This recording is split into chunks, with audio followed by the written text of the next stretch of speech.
Os concellos de Manzaneda, Viana do Bolo e Vilariño de Conso agrupáronse e presentaron unha solicitude conxunta para que a Festa dos Entroidos do Oriente Ourensán recibira a declaración de Festa de Interese Turístico Nacional que outorga a Secretaría de Estado de Turismo. Esta petición foi seleccionada en recoñecemento ao seu carácter ancestral e valores culturais e porque son unha celebración de gran atractivo turístico. A distinción concedida polo Goberno de España ven a recoñecer agora a singularidade das tradicións e da cultura e pon en valor a identidade destes povos.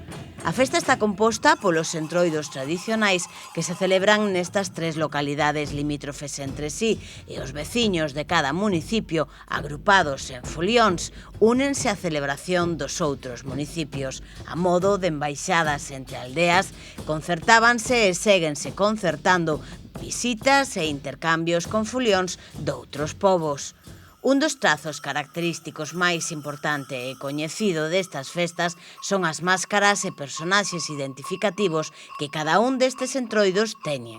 En Manzaneda, tradicional máscara e a figura do boteiro en Vilariño de Conso e Viana do Bolo. É difícil precisar tanto os comezos como os motivos polos que xordeu o entroido na comarca que agrupa a estes tres municipios. Trátase dunha festividade pagá de carácter ancestral asociada ao cambio de estación, con referencias romanas, castrexas ou gregas.